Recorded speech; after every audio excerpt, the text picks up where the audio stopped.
May this body be a bridge for the healing of this land. May the rivers flow through us, cleansing greed from our hands. Okay, so that's the whole thing. So one more time, listen, and then I'll invite you to repeat with me, okay? So, may this body be a bridge. Let's try that. May this body be a bridge for the healing of this land. For the healing of this land. May the rivers flow through us. May the rivers flow through us, cleansing greed from our hands. Cleansing greed from our hands. May this body be a bridge for the healing of this land. May the rivers flow through us, cleansing greed from our hands. One more time. May this body be a bridge for the healing of this land. May the rivers flow through us.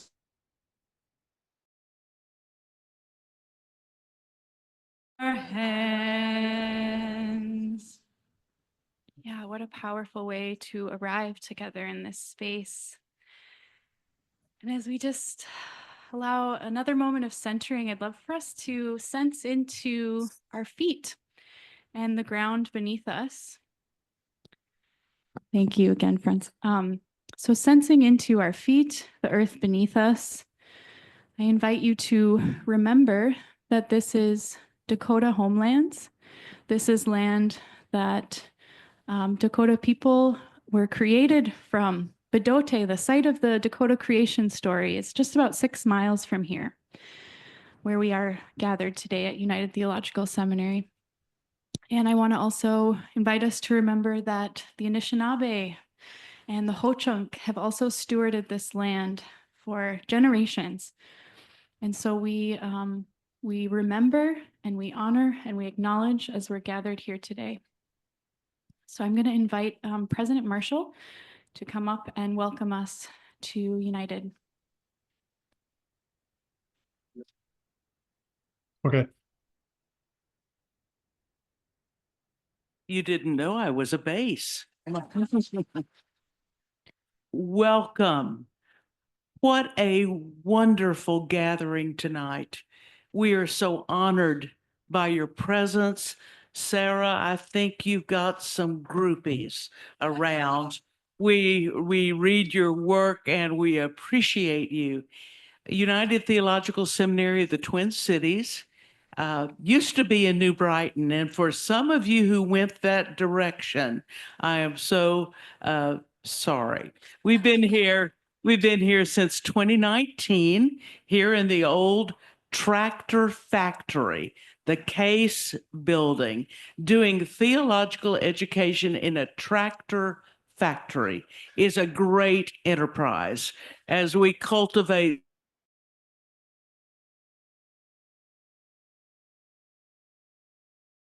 grandma, ancestors seminary. We are a place that deeply cares about environmental issues, about minoritized communities, about those who feel great threat. in our day. I would invite you to audit a course, enroll, be a friend. We would love to welcome you. We have some projects that care about water. Each summer, a Spirit of Water gathering at the Mississippi. It's a lovely thing sponsored by our Leadership Center for Social Justice. Well, you know, if you get a seminary president, you get a commercial. So I'll just hush at this point. We are so grateful that you have come tonight to talk about something very, very important. And Sarah, we are honored to have you in our midst, to welcome you, and we will have a good evening. Thank you so much for being here.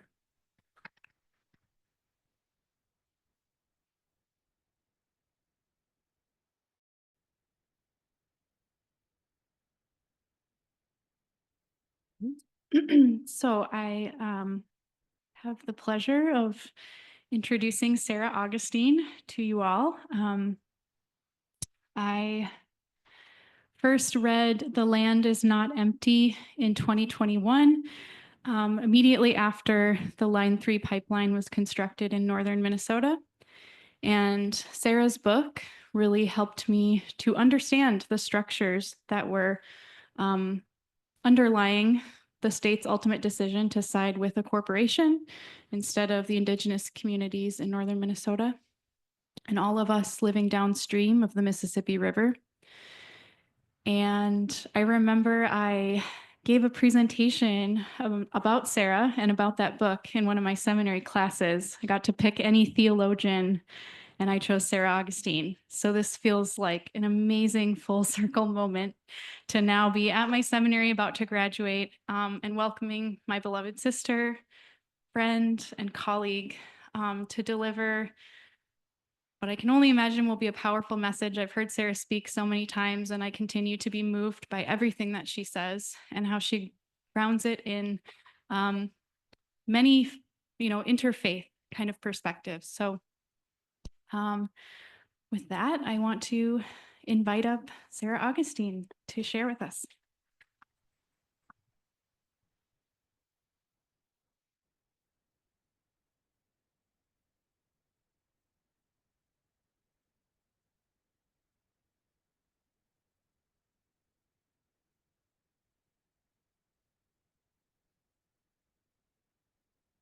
Thank you, Doe. I'm going to try out this microphone here and see how it goes. I usually don't stand in front of a podium. We'll see how it goes. Oh, it's such a pleasure to be here with you. Thank you. Thank you. Thank you for choosing to be here this evening and for choosing to show up to be together in community.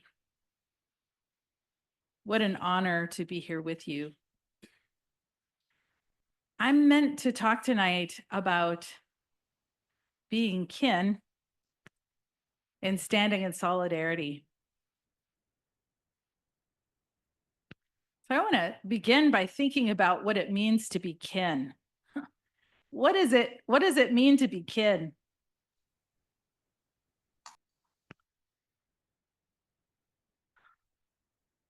So I want to begin with some things that I've learned from my elders. And that is that we live in a closed system of mutual dependence. We live in a closed systems of mutual dependence. Wow, that sounds pretty complicated and nerdy. What the heck does that mean? Well, a closed system, first of all, what is that? It's a system where there's nothing new that comes in, no new things can come in, and nothing can go out. So in our world, the earth, our first mother, we're in a closed system. Everything that is here with us stays here with us. So if we choose to create toxic waste or persistent plastics, or if we choose to create nuclear waste, it stays right here. There's nowhere for it to go. It stays here with us. And the life support systems that we depend on are all there is. There's no new water.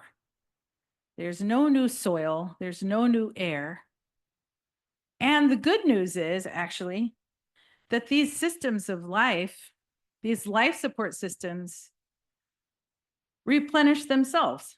I mean, we understand how the water cycle works, don't we? The water cycle, there's water on the surface and it evaporates and then the rain falls down. And yeah, that water replenishes itself. It moves around the earth, and the soil cycle also replenishes itself, where carbon-based matter breaks down and makes soil and creates soil that we depend on. And air cleanses itself as it moves around the earth. And these systems, life support systems, have a carrying capacity. And if we choose to live in balance with those systems, we're in good shape. And if we choose not to do that, then we have a problem. What does this have to do with being kin? Let me just say again, I've learned from my elders that we live in a closed system of mutual dependence. Mutual dependence, which is to say that everything I do matters. Everything I do has an impact on every other being, all life, all of you, and all of life. And it's maybe a small, tiny ripple. And I'm not the center. Everything I do matters, and I'm not the center. Where's the center? In this fabric of reality, this closed system of mutual dependence, there is no center. Everything we do matters, and you are not the center. Ooh, this is different. This is different than what I grew up learning, going to public school and university and graduate school and so on. In that system of thought, I learned that I needed to grow up and live in the real world and demonstrate my worth as an individual, a rugged individual. And how do I do that? How do I show that I'm a person that has value? Well, I can accumulate achievement. It's really good. Or power, even better. And wealth. I can accumulate those things to demonstrate my value as a person. And all of this is based upon the idea of individualism that my mentor has said is hypnosis. This idea that we're separate, we're hypnotized to believe that, actually. We're hypnotized to believe that, that we can ensure our own well-being as individuals, that we must do that. We must ensure our own well-being as individuals, when in fact, we are mutually dependent. We are mutually dependent. So in this system of thought, this individualism that I grew up with in public school and in the dominant culture, the idea is that we as human beings have been provided, in the Christian tradition anyway, dominion, that God has ordained that we have dominion over all of creation. It's ours to own, ours to exploit, ours to deplete according to our own purposes. This system of thought empowers us or acknowledges us as the top of a hierarchy where we assume that the resources of Earth can't be depleted, and that our own wisdom is good enough to make determinations for what should happen on this Earth as individuals. And that whole system of thought is the system of thought of colonization, colonialism. That is to say, settler colonialism, where a society exists and another society comes in over the top of it and denies its existence and says, this is the way it is. This is the way it's always been. Yeah, so we see that happening in our world in various situations, and that is very much what's happening here in Native America. Our people and communities and societies continue to exist while the dominant culture behaves as though that dominant culture is the only culture and has always been here. That extractive logic permeates our society. And that's what we call,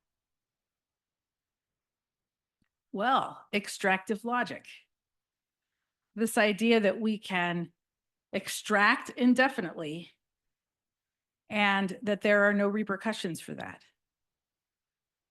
And that is in stark contrast to what I've been taught by my elders, which is that we live in a closed system of mutual dependence, that we are dependent upon these life support systems. I want to tell you, I'm Tewa,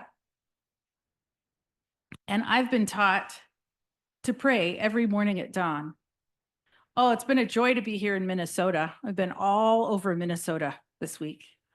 I've prayed at dawn in many different locations, Mountain Lake and Little Falls, and well, I'm not going to say all the ones because I can't remember, but I wish I could share with you the photos I've taken of all of these different dawns. So beautiful, this land. And I was taught, I pray at dawn when the sun rises. It's my responsibility to do that. And the ancient ones, my ancestors, believed that when they prayed at dawn, they were praying up the sun. It was required. Everyone was required to be there, all the people to pray for the sun to rise. Well, some people will say, oh, well, they were Stone Age people. They were backwards. They didn't understand things. Well, actually, my people were astronomers. And they very well knew how the celestial bodies moved together. And they created large architectural structures to be able to have lenses across space. So they would have one building with a hole and then another one a mile down and another one to be able to track the planetary cycles. They understood that their prayers were not actually raising the sun, but they knew that the prayers of the people were actually holding the universe in balance. That the prayers of the people were holding the balance of the universe together. And my people continue to pray at dawn. Here's who is excused from praying at dawn. You want to hear? Yeah, here's who doesn't have to do it. If you're actively giving birth, if there is a person that is coming from your body, you don't have to pray at dawn.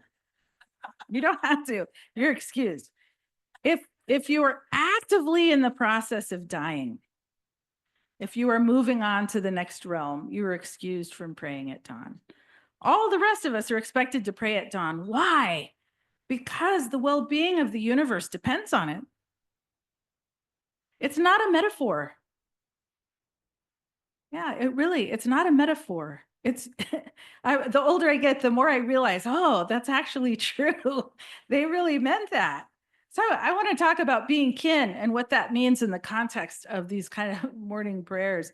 So in the morning, the very first thing that I pray when I go sit outside, rain or shine, and I live in Tacoma, Washington, it rains nearly every day of the year. There's some rainy prayers sometimes. Yeah, the very first thing that I pray every morning is I pray this prayer that I actually learned from a Nez Perce sister. And she taught me this prayer. Thank you for this land, our body. Thank you for this land, our body. Oh. So when I was growing up, this was the kind of prayer that would happen, at Sunday school, and usually around Thanksgiving. It was, Thank you for the gift of this land that you've provisioned to us, that you've provided to us, that we would be good stewards over it. And thank you for the bounty of the harvest. Thank you for blessing us with this bounty, which is kind of a really good embodiment of this extractive kind of thinking. So listen to this prayer again. Thank you for this land, our body. The first mother, I am it, this land, it is me. We're not separate. This land, our body that we depend on for everything.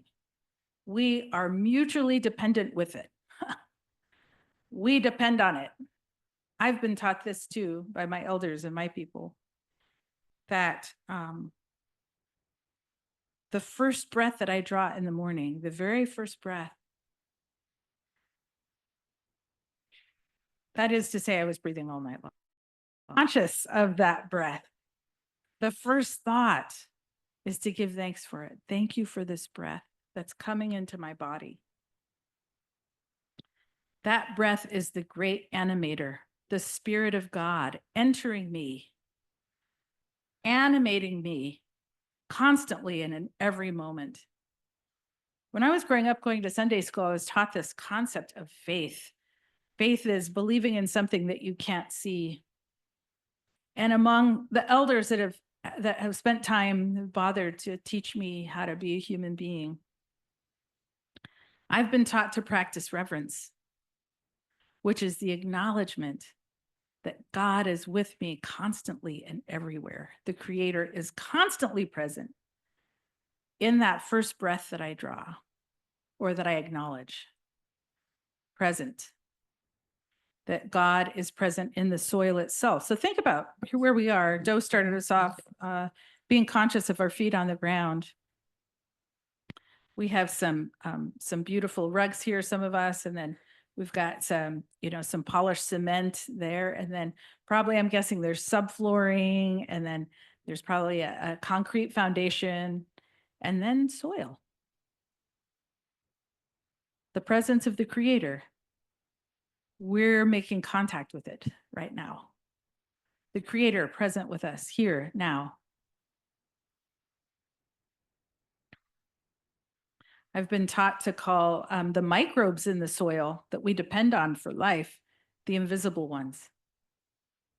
That community of life that honestly human beings don't fully understand.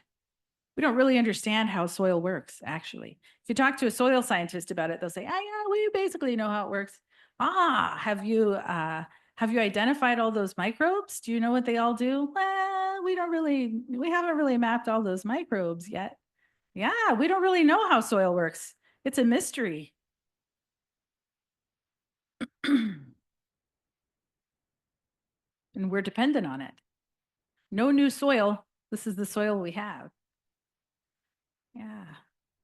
No new water. Oh dear. I think about that sometimes. I want you to think about it. I've got, next time you take a drink of water or coffee or whatever, ask yourself, I wonder how many times those water molecules have passed through a bird. Yeah, it's the same water. It's the same water as ever. It's not new water. It's the same water.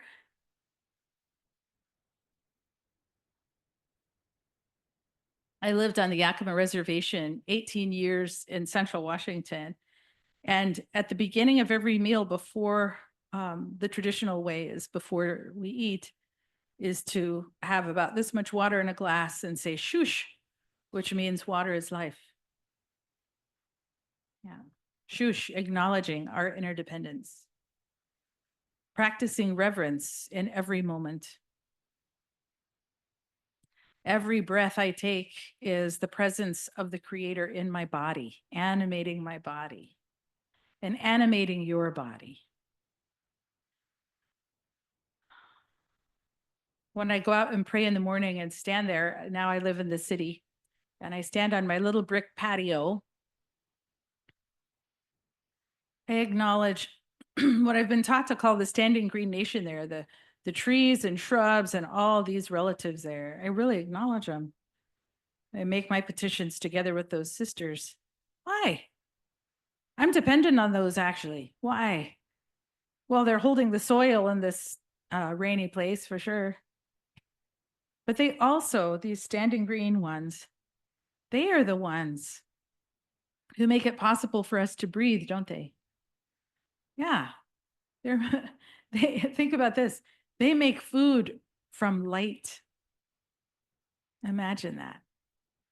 And then they create oxygen for us. Yeah, we're dependent on them actually. They're our kin.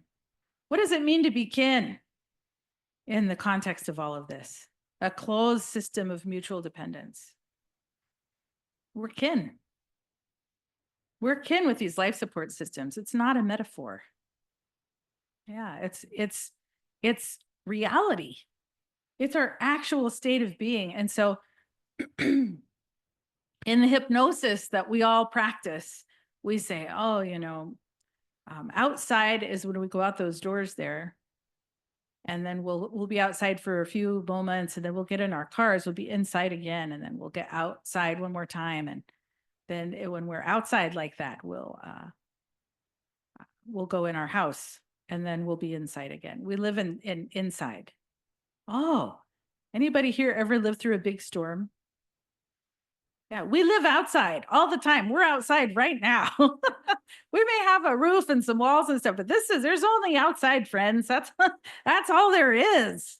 Yeah, and we can construct these things, and that's not bad. I'm not saying it is. I'm just saying we have to acknowledge reality. Reality is we live in a closed system of mutual dependence.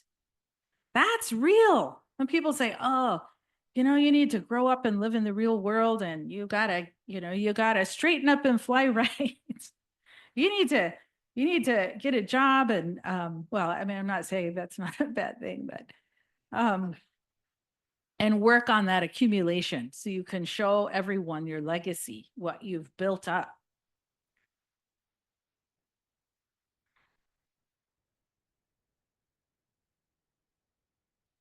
Among my people, the value that we hold dearest is not accumulation, but generosity. So here's what that looks like in a practical sense. I learned that everything that I have is passing through my hands. Ownership is meaningless. It means nothing. So watch out if you're ever in Indian country, truly, you don't embarrass yourself. Here's what happens if you say, okay, I'm going to give you an example. Please don't do this. Please don't do this. So if you say, so this ring, it's a traditional Dene ring. It's a gift, actually. If you say to me, oh, Sarah, what a beautiful ring. I'm duty bound to give it to you. I have to give it to you then. Yeah, because what we value, what we pride ourselves in more than anything is generosity, right? So you say, oh, I love that. And what I need to do is to be right. I don't want for you to experience envy. You can have it. It's my job to give it to you because it's not mine. It's just passing through my hands. Among the Yakima people, when someone dies, they do a giveaway. I want to talk about what a giveaway is in that context, in the context of the Yakima lands. They don't give away like, here's the few prized possessions, or here's the things that remind us of this person. They give it all away, everything, every button, every pot, every blanket, the whole household goes. Everything is given away. Why? What sense does it make to retain it? At the end of life, what we have is our connection to our kin who tell stories about us, our kin who sing songs about us. Yeah, that's a well-lived life.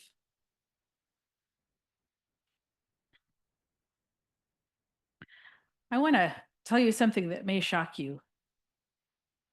There is no security, friends.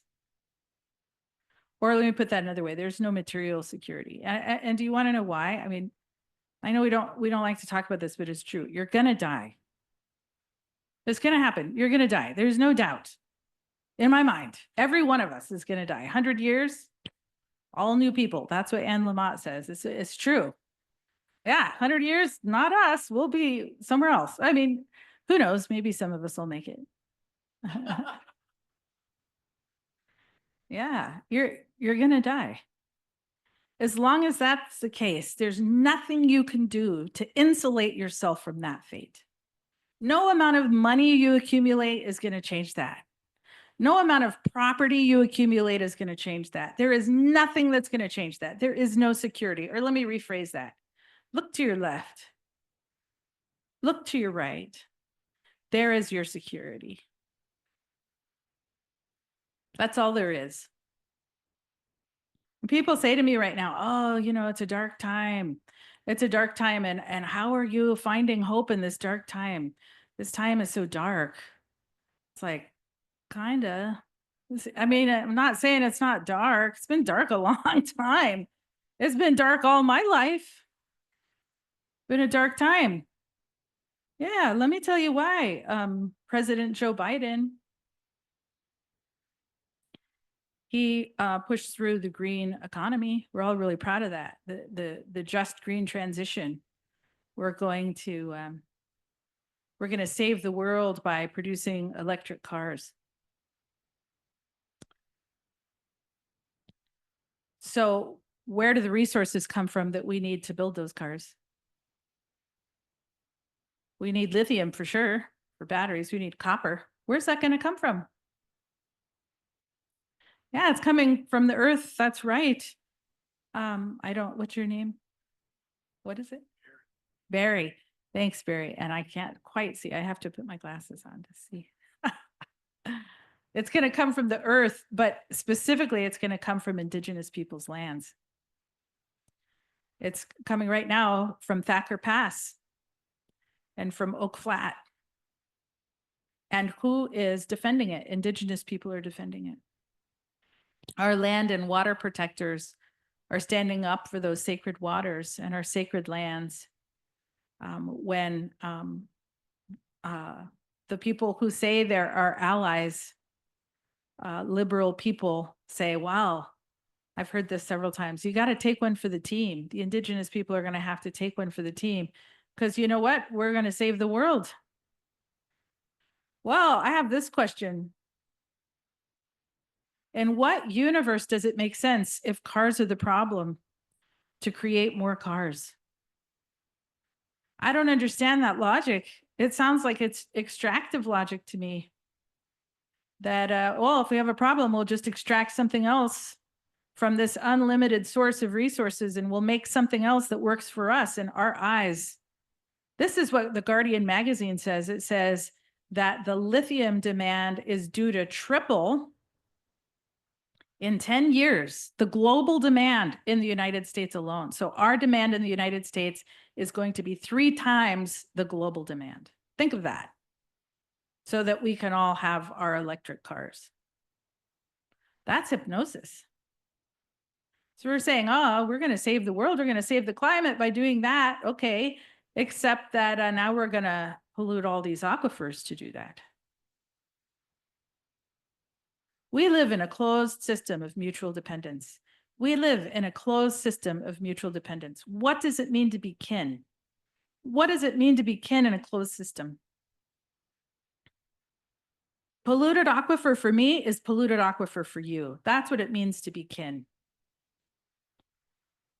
Climate changed for me is climate changed for you. That's what it means to be kin. Anybody here ever raise a child? Yeah, I've done that. It took some effort. Maybe not for you. I mean, I always say, oh, Minnesota, the people here are so nice. And oh, man, where I'm from, it was a little bit of trouble. Yeah, I mean, I remember when it occurred to me that I couldn't make my child do anything. Starting at about age 2, My kid was big enough to wriggle out of my grasp. It was like, man, I can't even make you take a nap. Yeah, it was tough. Can you imagine being like with your 4-year-old? Oh, I give up. Too hard. Can't make it happen. I mean, you know, what does it mean to be kin? We're in it together. You're raising a child, you're in it. So the thing about parenting, it's it's a long road, and they're there, they see it all. They don't just see you when you're your best self. Oh, you're tired, they're there. You're melting down, they're there. You're blowing your top, there they are. You're throwing up, they're like, Mommy, what are you doing? Yeah, I mean, they're there all the time. That's being kin. That's being kin. That's what kinship is. We live in a closed system of mutual dependence. We are kin, like it or not. Some of us have been insulated from that obligation because of hypnotic systems that have distanced us profoundly and advantaged others of us. So I wrote a book about the doctrine of discovery, and I'm not going to dwell on that because it's, you know, it's like a whole thing. But I'm briefly going to touch on it and say the doctrine of discovery is a body of law and policy that was adopted by our Supreme Court in 1823 and defines reality for Indigenous people in this country. It's also the basis of the UN Charter and the development banks. It is the basis for the way that we define territories and territorial boundaries in this earth. And it assumes the supremacy and superiority of European monarchs at the time of settlement and absolutely presumes the subordinate status of my people here in the United States and around the world. And as it pertains to this country, it was adopted by our Supreme Court in 1823. What is that? 202 years ago. Yeah, 202 years ago, which is to say, do you think there's one law based on the doctrine of discovery? There are hundreds of laws based on the doctrine of discovery. Hundreds. It defines reality for my people. And it defines reality for your people too. It defines reality for everyone.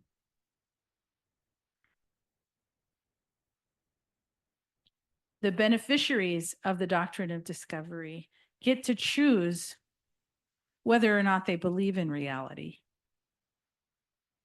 What is reality? We live in a closed system of mutual dependence. We are kin. But if you're a beneficiary of this system of oppression, you get to decide whether you want to believe that or not.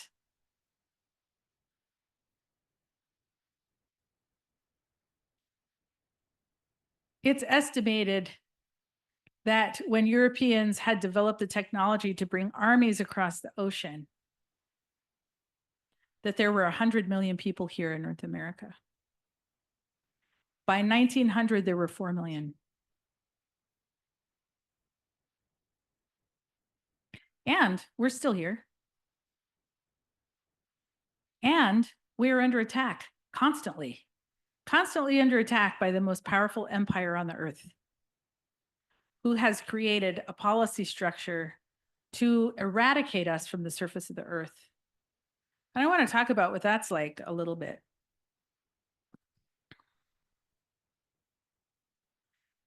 We have this series of policy eras in the United States to deal with the Indian problem, the so-called Indian problem. What is that problem? That we're alive. That's really, truly, you know, racism has expressed itself in different ways depending on groups. And while some groups have been subjugated to exploit labor, Indigenous people, according to our policy, the policy of this country, have no purpose. What there is of us that is of value is our land. And we have had eras, policy eras, with the intention of removing us from our lands. And that began with, the first one was war, right? Just annihilation, just annihilate, just kill as many as possible. And that era ended. And then you've heard of removal, which is getting everybody west of the Mississippi. Are you familiar with that? Yeah, let's just remove everybody west of the Mississippi, in spite of the fact that the Supreme Court at that time gave several nations, including the Cherokee, the right to remain on their traditional homelands. The president at that time, Andrew Jackson, said, "Do you have an army to enforce your order? Because I have an army to enforce my will." And enforced the Trail of Tears anyway. But after this removal era, there was this look to the West, this idea of, well, maybe we do want that land after all as well. That was the reservation era. This is the same logic as apartheid. In fact, apartheid was based upon this logic in the United States, which is, we're going to have all of this land, we're going to reserve small territories or parcels of homelands, we're going to shove Indigenous people onto these small homelands that we identify, smush them together with people with whom they're not even affiliated, and then we can open up the rest for extraction, for settlement and extraction. At the end of the reservation era, there was this idea, oh, even that reservation land, we would like to have that. So what do we have? We have the allotment era. The Allotment Act of 1885 goes into Indigenous lands, says, this is Dawes, Senator Dawes was the one who sponsored this bill. And he said, it's so great. He said this, these people, they write stuff down.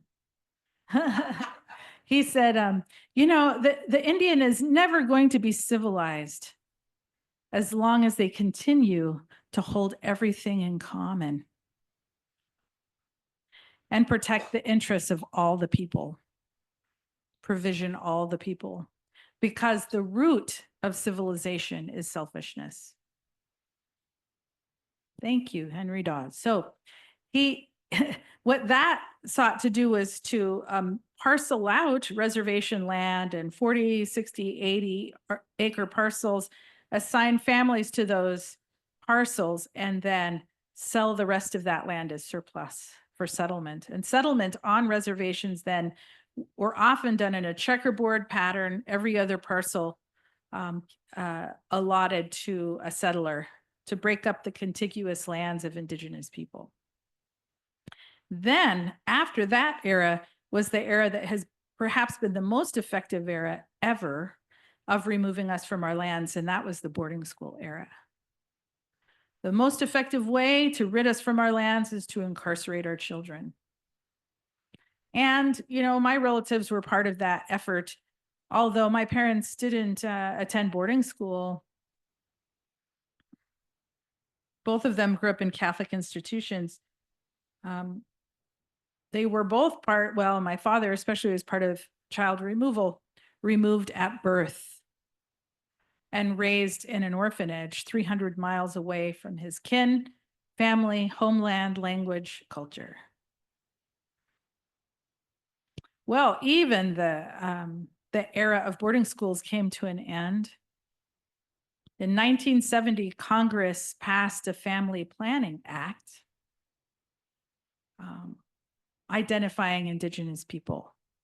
And between 1970 and 1979, in that decade, according to the federal government's own records, between 25 and 50% of all Indigenous women in this country were involuntarily sterilized. Don't take my word for it. Look it up. That's my generation. I was born in 1973. So that means, think of all the people that were never born as a result of this policy of the United States. We have a target on our back because we have a policy structure that's designed to remove us from our lands and to annihilate us from the surface of the earth. So let me ask you this. What does it mean to be kin? What does it mean to be kin? If your child the ones that you raised had a target on their back, would you intervene? Would you stand with them? I think this talk also is supposed to talk about solidarity. What is true solidarity? What is true solidarity? We define it in the Coalition to Dismantle the Doctrine of Discovery. We define solidarity as putting our bodies next to the threatened bodies. Because we are kin, and annihilation for us is annihilation for you. Annihilation for us is annihilation for you. My mentor, a table woman elder, she says this, she says, when there is a situation where there's a winner and a loser, that win is time bound in a very short span of time. If there's ever a loser in any situation, it's a loss for you. You're not the winner. If you look at time, across time, that is only going to be a loss for you. My Dene mentor says this, he says, any decision you make has to be a win, win, win. Win for you, win for the other, win for the earth. Anything that's not a win, win, win is a disaster for you. Because ultimately the loss is going to impact you. How do we know this is true? We are living in that era at this moment, are we not? Here is our opportunity.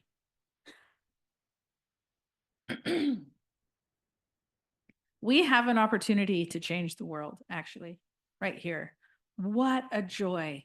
What a gift to be alive now in these dark times. What a joy to be alive now. What a joy to draw breath in this moment. We are alive now. We are the representatives of the ones that came before us, whoever they were, whatever they did. We're alive now, representing them. We can seek justice now. The Yakima say this, they say, what is the purpose of our lives if not to demonstrate to our children how to live with courage? We are the ones now that have the opportunity to demonstrate with our lives how to live with courage. How do we do that? Well, anybody in here ever feel despair at all? Yeah, it's once in a while. I mean, we are in Minnesota after all. There's some really special people here. Yeah, so we say this in the coalition. We say the antidote to despair is knowing you are not alone. The antidote to despair is knowing you are not alone. In a system of hypnosis designed to make you believe you are alone and to constantly question, will I have enough? Do I have enough? It's never enough. There will never be enough. Do you know why? Because you are going to die. Accept it. Accept it. Radical acceptance. I'm going to die. If that's true and there's nothing you can do to stop that, then you are free, my friend. You are free to pursue justice. You're free to spend your life how you will. What greater thing is there to do with our lives and our life energy than to change the world? We have the opportunity to do this. My mentor says this. She says, you and you and you and you and you and you and me. You are an eternal spirit being. You are an eternal spirit being in the image of the creator of the universe. And each one of you carry a spirit in your body with the power of a star. Think about that. We know one star pretty well, and that's the sun, right? It powers this entire planet. And she says, the spirit in you is as powerful as that.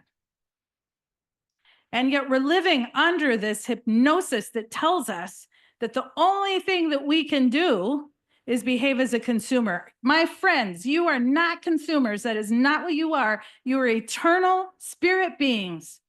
And the spirit within you has the power of a star.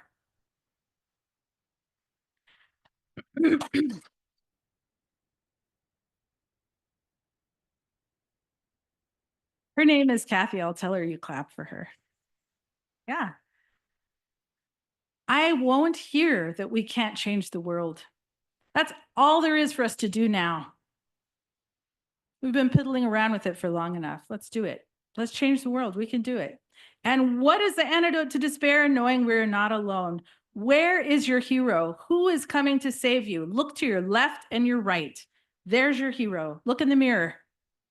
We are it. We are the ones. And in the coalition to dismantle the doctrine of discovery, we are forming communities all over the country. People who are saying, yes, we're ready to reject this hypnosis that says the only way we can demonstrate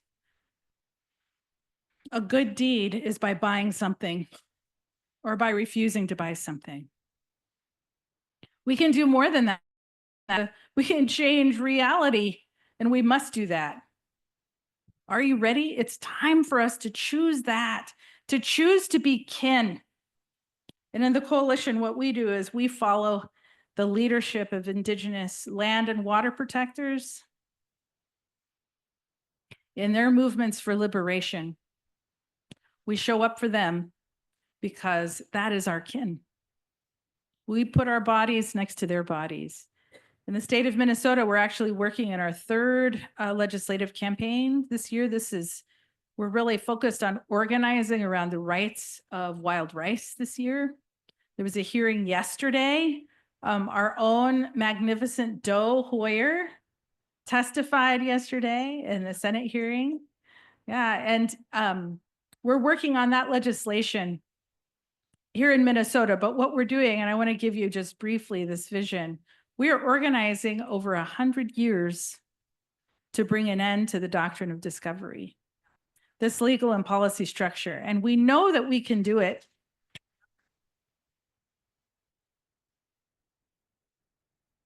My friends, we don't live in a 24-hour news cycle. That's not the definition of reality. We don't live in a 4-year election cycle. We have to organize over generations, and we're prepared to do that. In the coalition to dismantle the doctrine of discovery, we recruit and train and accompany and prepare settler-descended and Christian-descended people to join in the movement for liberation for all of us. We work at the legal and policy structure, and we also work at changing the culture. We're decolonizing systems. We're decolonizing faith. We're working together across communities to imagine a world that does not yet exist. We are working together to embody God's dream for creation. I was told this too. You know, Sarah, our ancestors, the ancient ones, prayed for help, for liberation. And you, in this generation, are the ones that our ancestors prayed for. I'm going to say it again. You were the ones our ancestors prayed for. I want you to own that. You eternal spirit beings with the power of the night sky. What can we do together? What will we do together? I want to tell you something. We want you in the coalition to dismantle the doctrine of discovery. We want you. We need you. Join us. We want you. We're organizing communities all across Minnesota and all across the country. And we are joining with our Indigenous siblings, or I should say, you are joining me and my Indigenous siblings as we struggle for the liberation of all of us, and join land and water protectors. So, I'm a Mennonite person. I'm a pacifist, and by tradition. And I just spent a couple of days with the Franciscan sisters in Little Falls. It was awesome to be there with them for a couple of days. And they have this big display about the formation of the universe. And I love that because like a lot of other people's, my people are astronomers, really look at the night sky. And they were talking about this display, this huge, beautiful display. If you ever have the chance to go visit with them and see it, it's fabulous. It's many panels, like 3x4 with art and beautiful poetry. And the idea is that when the universe was exploding, there were these particles and antiparticles. So as a particle was formed, an antiparticle was formed, and they would kind of have this friction and cancel each other out. So particle and antiparticle, for every particle that was formed, there was an antiparticle, and they were just all this friction, and they're just canceling each other out. Will any matter ever exist? And then there was a third particle that was formed, and those third particles are the substance of everything that is. But that's not all. This is the message that I want you to hear. What came out of this friction, all of these particles and antiparticles colliding and just rubbing and all of this? The result of all of that was light. That's the light that we have in the universe. Don't despair. You're not alone. You are not alone. You are not alone. You are not alone. You are here with others. And I want to thank you and salute you for choosing to be here on a Friday night. Oh my goodness. Think of all the dancing you could be doing or something else. Yeah. I want to salute you for choosing to be here and also to give you thanks. I've been taught that sharing breath, the way we're doing it now, breathing in this space together, is holy. It is a pleasure to share breath with you. Thank you.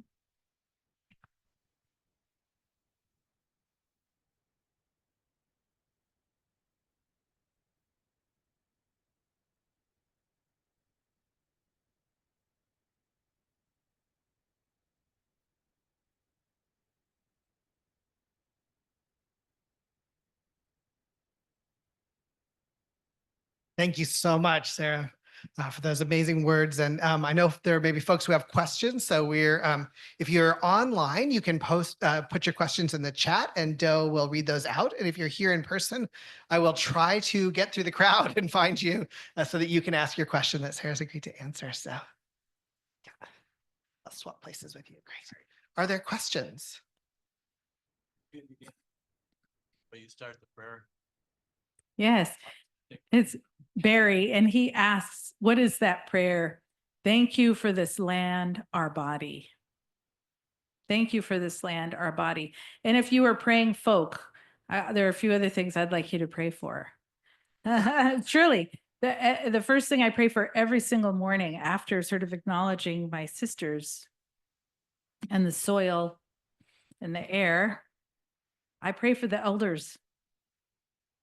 Those people who have brought us through the tribulation that are still here, those elders of the movement. And I also pray for the young ones, the Indigenous leaders.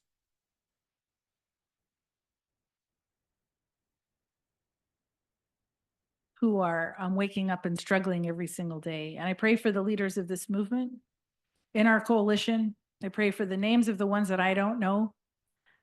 We have thousands of volunteers now, and I don't know everybody's names, but I pray for the ones that I know.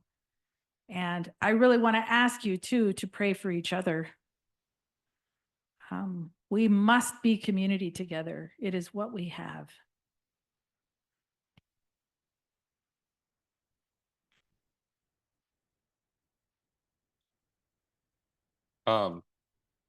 First of all, thank you so much for what you've shared, and as an Indigenous person, I just wanted to say that is a really nice ring.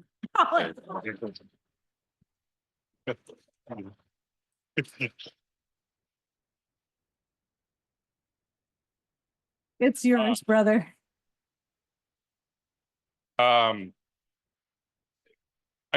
I do. I'm kind of formulating my question as I'm processing what you said. I don't know if this was an intention of yours or even an awareness, but when you were going through the eras of solutions to the Indian problem, there's 6 of them. There's 6 generations of these eras, which means that we are now living this 7th generation, the completion, renewal, rebirth, if you will. And I'm wondering if you could just share some vision, hope of what will define this 7th generation of this era. Yeah, thank you.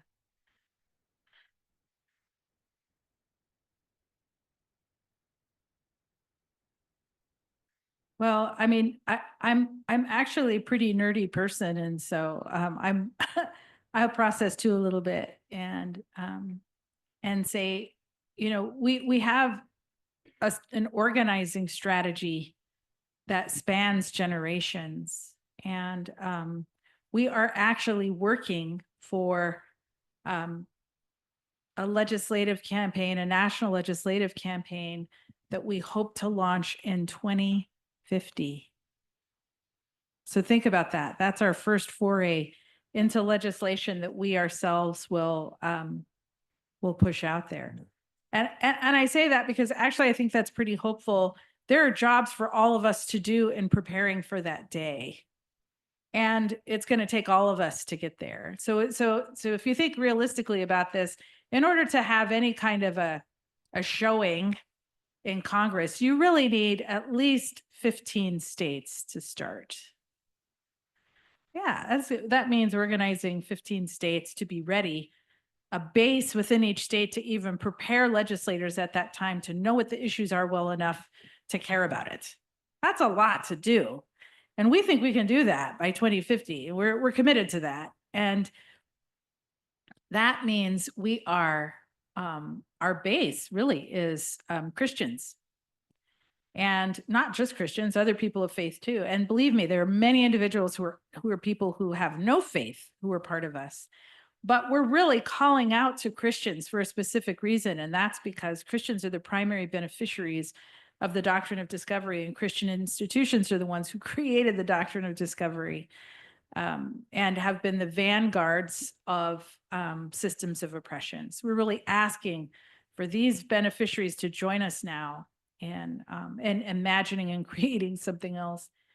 And so we are working right now, and once again, our amazing, wonderful Do Hoyer and a small team of excellent, amazing thinkers are preparing materials for all of us over the next decade just on economic justice.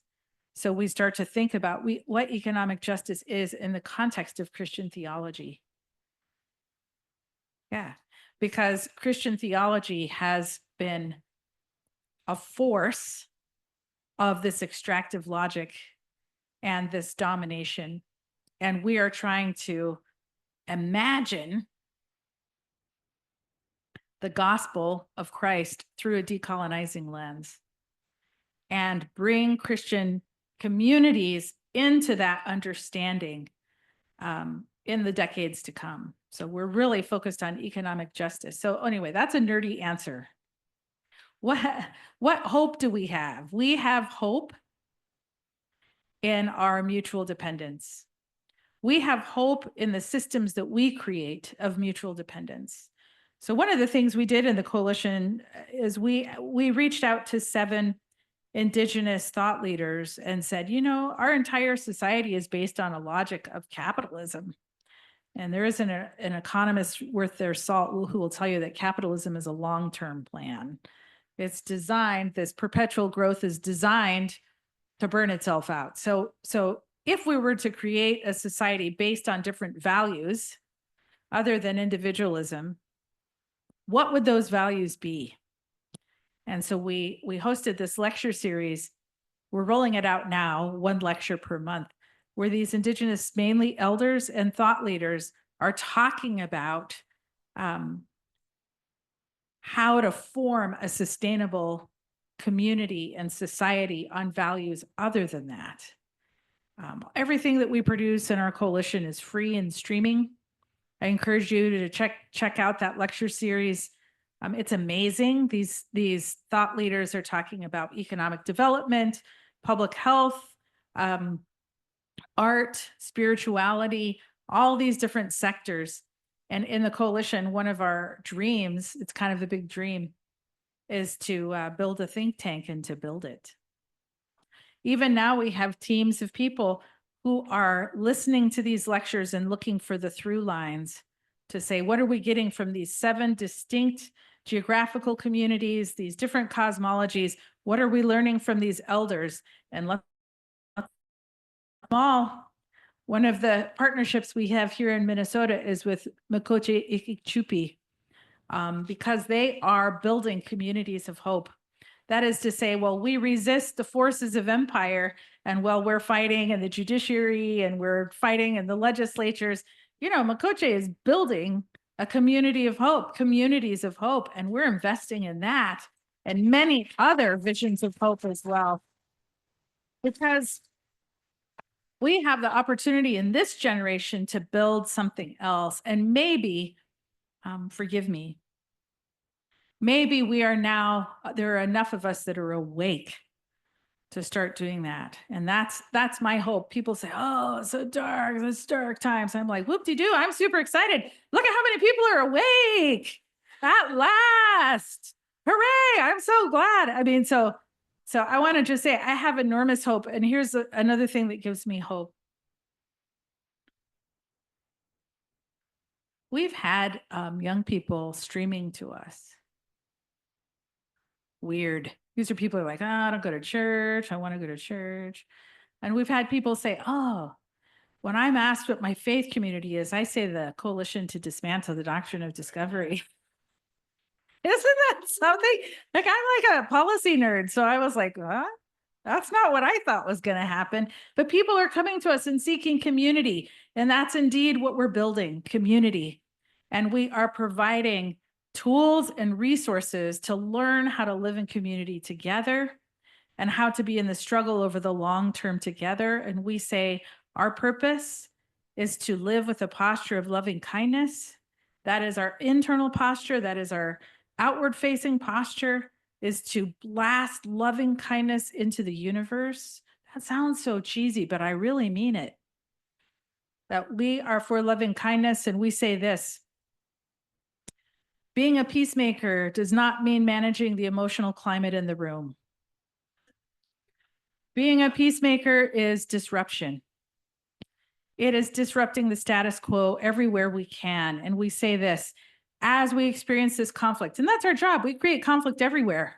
That's what we do. We go around causing conflict. And we say we step deeper into relationship when there's conflict, not away. Our purpose is to acknowledge that we are kin.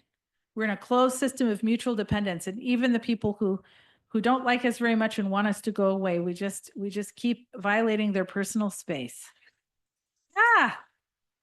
Yeah. So, I mean, I have a great deal of hope, and I look forward to getting to know each one of you as you wish to do that. We have a calendar of events on our website. We have many public meetings every single month. And we are ordinary people who are one small group at a time figuring out how to imagine and build, a new world.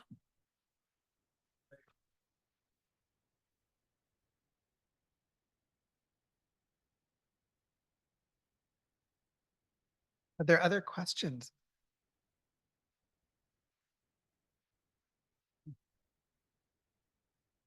Sarah, I'd like you to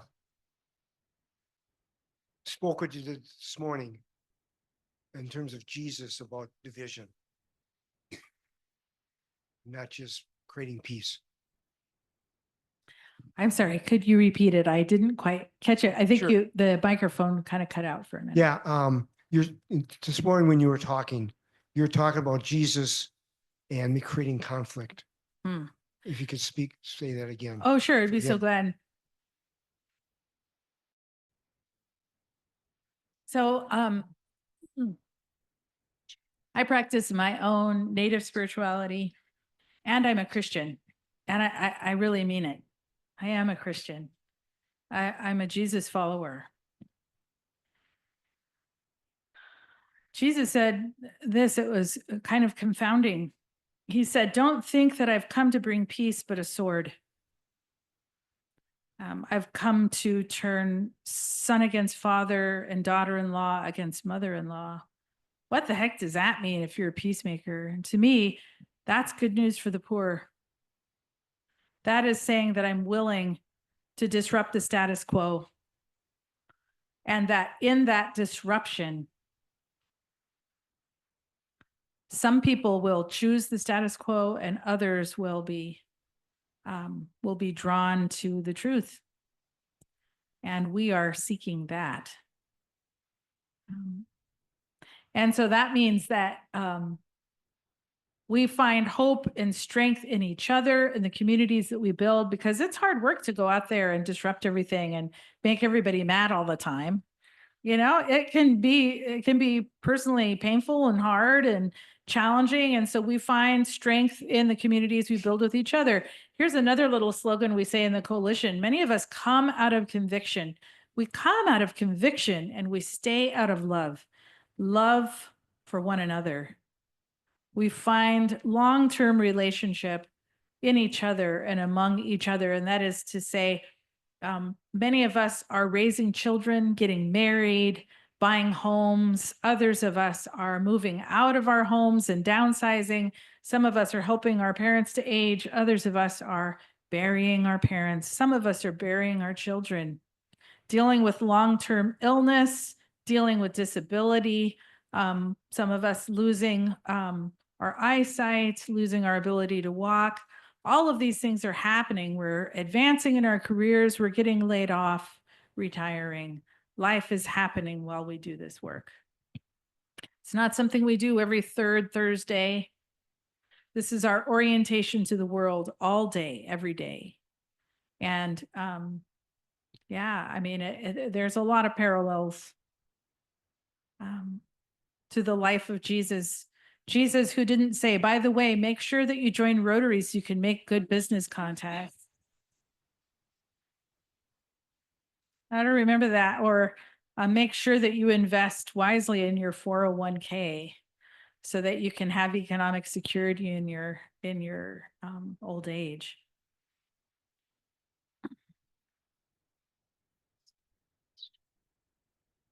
Thank you, Sarah. It's just been a glorious day spending time with you and learning from you. So thanks for the generosity of that. And what you just said has me think about people who aren't living where most of us who are here tonight are living. We have space to imagine and dream and work toward, but there are a lot of people who all they can do is make sure that they can live through tomorrow, feed their children, get to the next thing. So how do we begin with them and not just do all the work, right? But make them a part of what we're trying to do. What do you see there? Thank you. So when you say that there are all kinds of people that are just barely making it and just spending all the life energy to do just to get through the day, that's so many of my people. It's the majority of the people that I know in Indigenous communities. And we don't want to ask the least resourced people to do all the work. It's unjust. It doesn't make sense. The people who need to do work, the work of the bulk of the mundane work of seeking liberation, are the beneficiaries of injustice. So the way that we deal with that in the coalition is that we follow the leadership of Indigenous peoples in their vision for liberation, self-determination, sovereignty. And this is what I mean by that. We're not brainstorming with those folks. They are setting the agenda. We are organizing people to get in behind that vision and push it forward. That's what we're doing. We're not in the situation where we say, oh, you know, there are some people and they're needy. We're not showing up with our largesse, our excess wealth and labor to help out. You know, we don't need help. Indigenous people, we don't need help. We need relatives. We need kin. We don't need help. Have you heard of this thing? It's structural violence, this idea of structural violence. Structural violence, the definition means when a vulnerable people or when a people are kept by way of law and policy from meeting their own needs. That's us. We need kin to come in and remove that oppression. And the beneficiaries of this oppression are the ones that are best equipped to do it. So let me put that another way. We are not inviting Indigenous people into conversation so that we can work out together what could happen. We're just following them. They set the agenda. We don't get to be part of that. We have the opportunity to follow land and water protectors as they're setting the agenda according to their brilliance, like Waziatui and Z and Makoche Ikichupi, and like Tila Troge in the Women's Collaborative in the Shinnecock lands, and like Kathy Sanchez and Corrine Sanchez and Tewa Women United. We're not brainstorming with them to find out how can we, no, they set the agenda and we say, what do you need? And we follow, right? They set the agenda. Wensler Nossi and the Apache Stronghold, they decide what needs to happen, and we bring people and show up in those legislative campaigns and show up in those judicial campaigns. We were organizing for this. I always forget how you say it. You know what an amicus brief is, or amicus brief, a brief to the court, but there's a word that for the plural. Amici, that's what it is, amici briefs. Yeah, we got 100 of them from religious organizations in support of Apache Stronghold's bid for their case to go to the Supreme Court, including 5 national denominations. And someday I would love to tell you the story of that, because that was some intense organizing to make that happen. But the basis of that case is religious freedom for the Apache Stronghold and the San Carlos Apache. And we were really able to show up with Christians and people of faith standing with them. And Wensler in that work did not need us to brainstorm with him about what the best strategy is. He knew what the strategy, he has a strategy, we're going to show up and support it, right? That's where we're at now. I have a question here. Oh, sorry, just a minute. There's someone else has the mic. You could be next.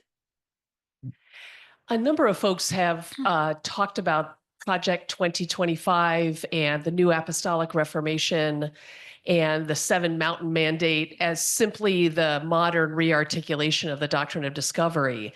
And I wonder if you might comment on that. And I very much hear the 100-year arc of organizing, and I'm just curious what the implications for how to be in relationship with this particular political moment, and if you agree that it is sort of an upsurge or an uncovering of a modern rearticulation of the doctrine of discovery. So from my point of view, we don't need a modern rearticulation of the doctrine of discovery, because it's all the doctrine of discovery all the time.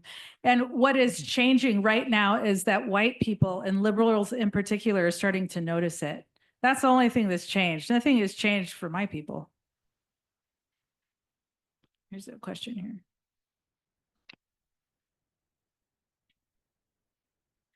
Sorry, I just wanted to ask if you wouldn't mind repeating that, what you said about the systems where people are being kept from caring for themselves, what you just said, because I think that represents a lot of the ways that we're in the extractive systems that you're talking about. Yeah. So that is structural violence. That's structural violence. If you want to know what structures are, it's a little bit of a nerdy term. That's really laws and policies. We talk about social structures. Those are the rules of a society that are put in place, that are sort of baked in place, and the institutions that represent them that make it impossible for vulnerable peoples to meet their own needs. That's what structural violence is.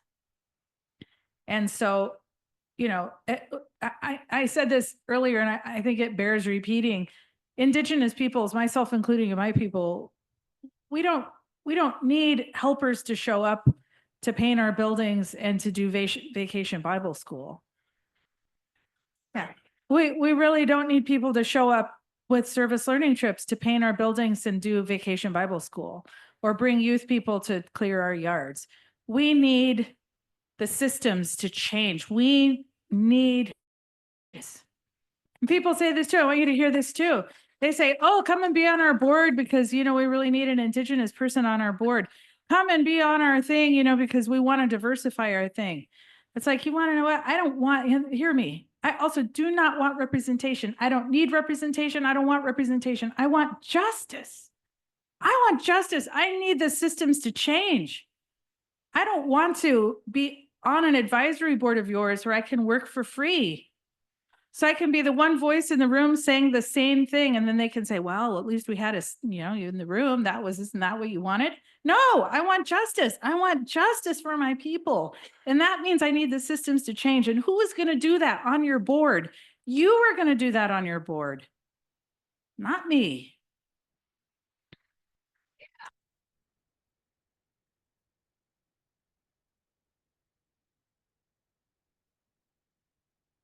Any other questions?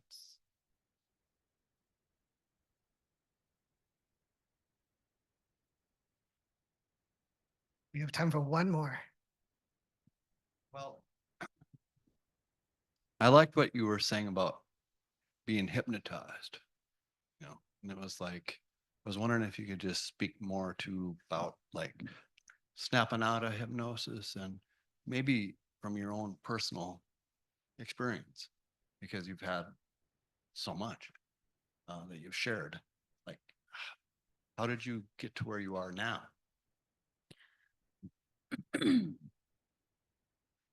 I got to where I am now because of the suffering of my people. That's it, and that's all.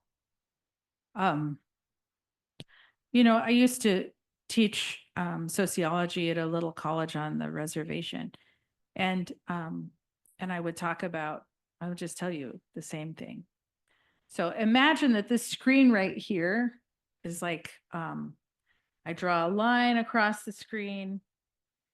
People on Zoom, I don't know, I guess your computer screen there. Let's just say that line is human existence as we understand it, which is to say people have had bodies like ours, emotions like ours, brains like ours, let's just say for about 10,000 years.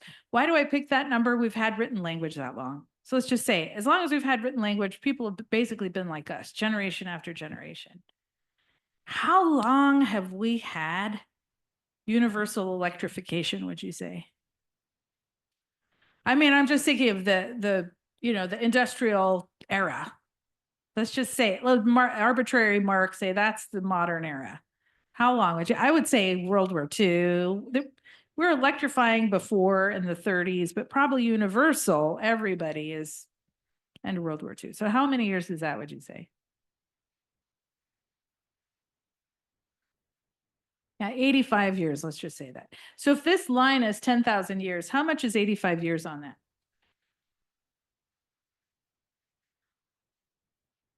We say this is the real world. We're living in the real world. My friends, this is a strange experiment that we're wrapped up in here. This is not reality. Reality is the nearly 10,000 years that preceded the moment that we're in. This moment is a strange moment and it's breaking the world. We have to wake up and acknowledge that. And I think you're asking me, how do we wake up?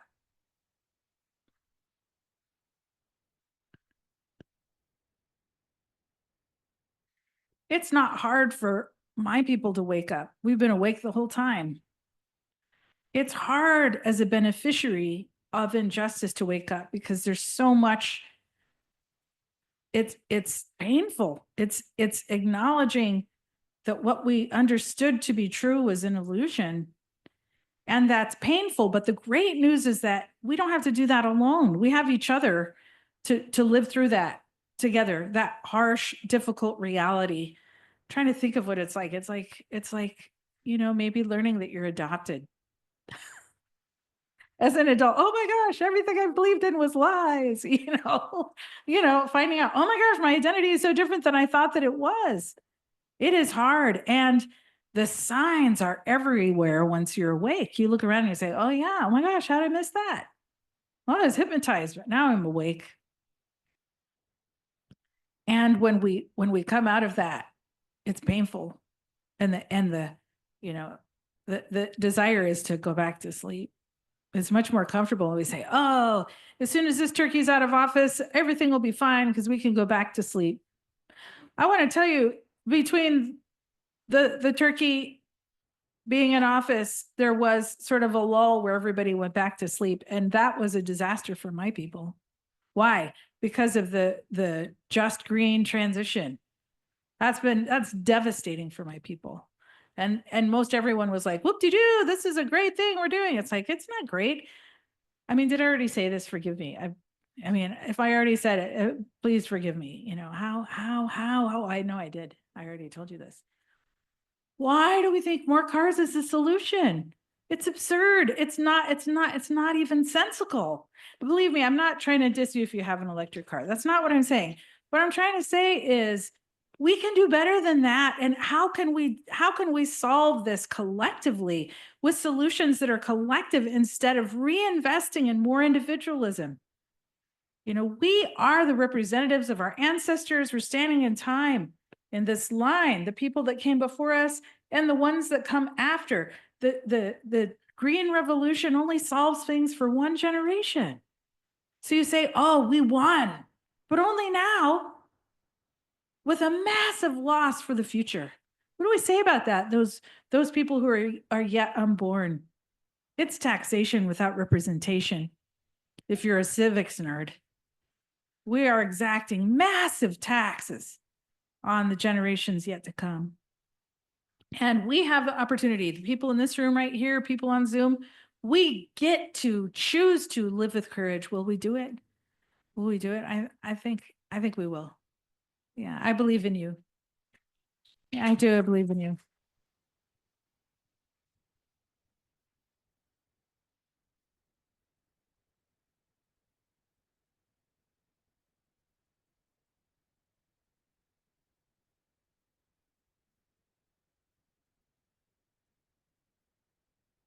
Thank you. Thank you so much, Sarah, for these amazing words and this call to courage tonight. So please, will you join me again in thanking Sarah Augustine and the Coalition to Dismantle the Doctrine of Discovery.